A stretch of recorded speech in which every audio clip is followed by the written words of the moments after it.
কিশোরগঞ্জ পরিচিতি চ্যানেলে স্বাগত জানাচ্ছি আমি জিয়াউল হক বাতেন। আজ পরিচিত হব হযরত শাহ ইউনুস আলী রহমতুল্লাহ আলাইহির মাজার শরীফ। এই মাজারটি কিশোরগঞ্জ জেলা শহর থেকে 2 কিলোমিটার দক্ষিণে মারিয়া ইউনিয়নের স্বল্প মারিয়া গ্রামে অবস্থিত। মাজারে আসতে হলে কিশোরগঞ্জ 32 বাস স্টেশন হতে 10 টাকায় অটোরিক্সা ভাড়ায় আসতে পারেন। হযরত শাহ ইউনুস আলী রহমতুল্লাহ আলাইহির জন্মস্থান স্বল্প মারিয়া গ্রামে।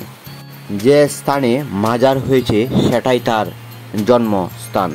ওনাকে জীবনের শেষ সময়ে তার নিজ এলাকাতেই দেখা যেত। তিনি সব সময় নীরব থাকতেন এবং একা থাকতেন। তাকে কিশোরগঞ্জ জেলা শহরের বিভিন্ন স্থানে দেখা যেত। রাস্তার কাগজ কুড়িয়ে সাথে রাখতেন। ওনার কাছে মানুষ সব সময় আনাগোনা করতে দেখা যায়, কিন্তু মানুষের সাথে কথা বলতে তেমন দেখা যায় না।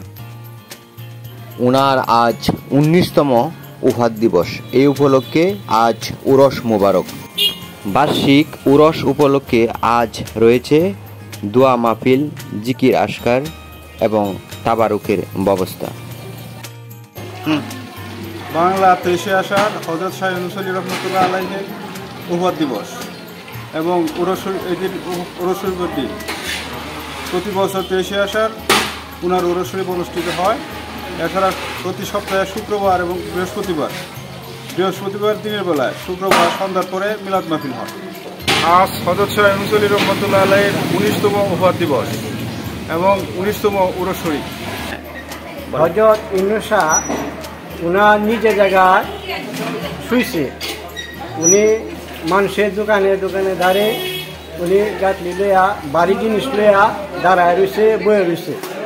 হ্যাঁ, বিভিন্ন জায়গায় রয়েছে, যেমন আপনার এই কাপড় পট্টি, অজয় কাপের দোকানের সামনে এবং গুড়ের দোকানের সামনে উনি বসে রয়েছে, দাঁড়ায় রয়েছে। জাহাঙ্গীর মুড়ের সামনে উনি দাঁড়ায় রয়েছে, বয়ে রয়েছে।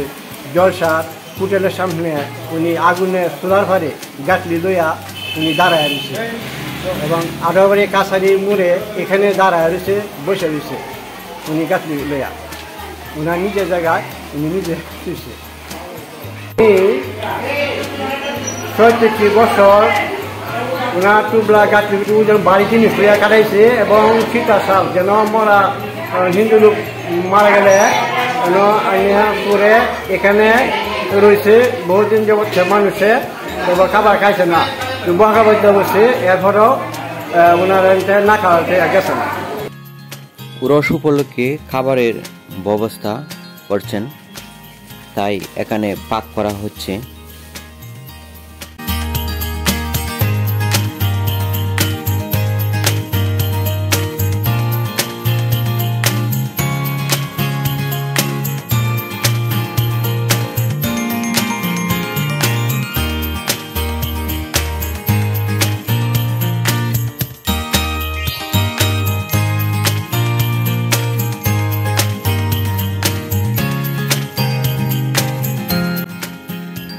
বন্ধুরা, ভিডিওটি ভালো লাগলে লাইক দিবেন এবং সাবস্ক্রাইব করে পাশে থাকবেন, আর কমেন্টস করে পরামর্শ দিবেন যাতে পরবর্তীতে আরও সুন্দর ভিডিও উপস্থাপন করতে পারি আপনাদের সামনে।